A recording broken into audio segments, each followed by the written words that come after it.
What's up guys, my name is Ricky. Welcome back to the channel. Today we have my 2015 BMW R9T. I'm going to tell you why this bike is so special and why it's so sick. Let's go!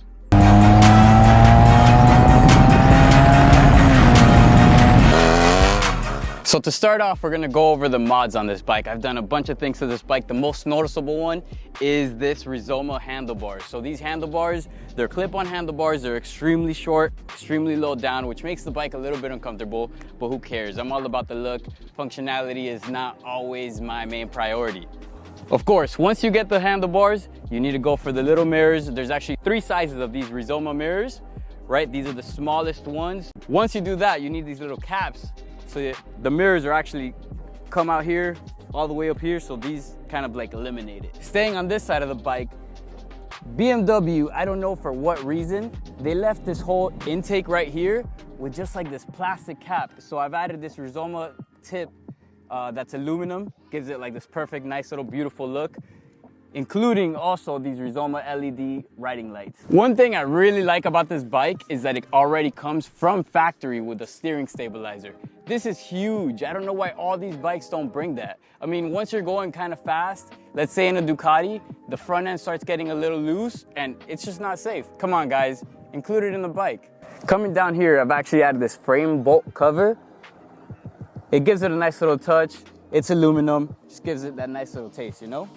Moving out to the back of the bike, I don't know if you can see from there, but I love this whole thing. So this bike usually brings like this big here tail with a huge light. These Rizoma lights are way brighter than the stock lights the bike brings. It's a no-brainer.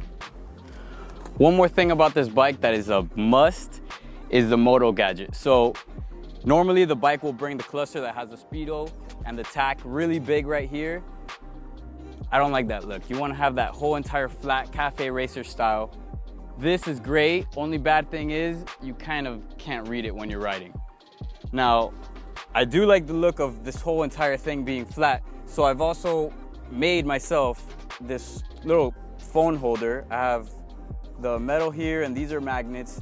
I just dremeled it out, made it fit super slim, and now the phone stays there.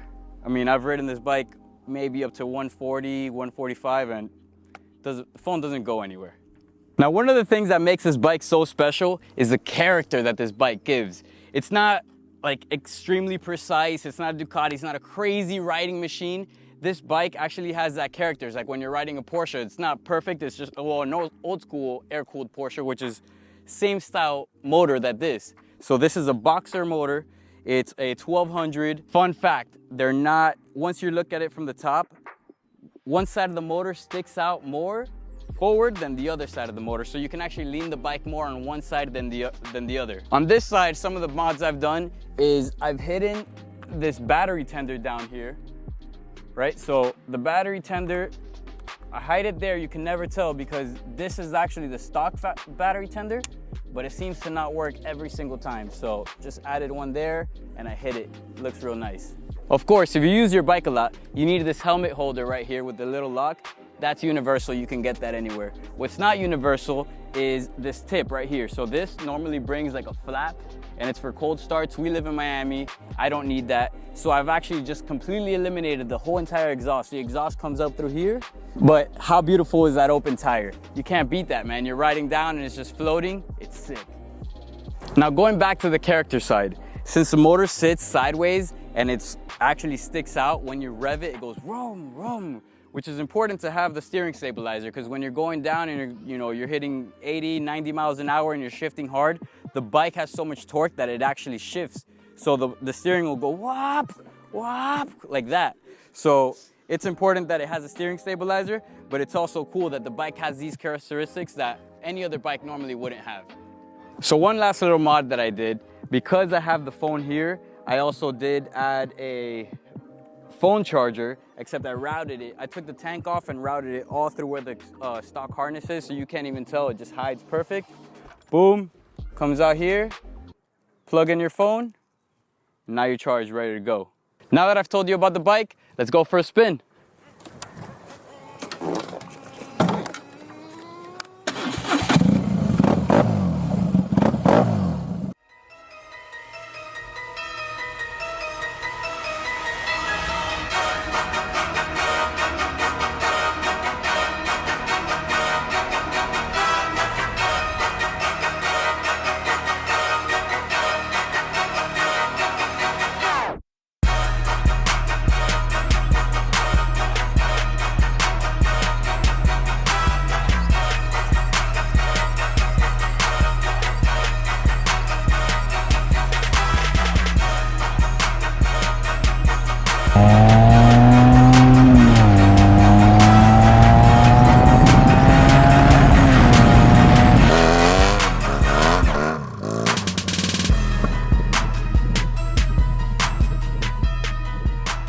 Thank you guys for watching. Don't forget to hit that subscribe button right there if you like these videos. I'll catch you next time. Peace.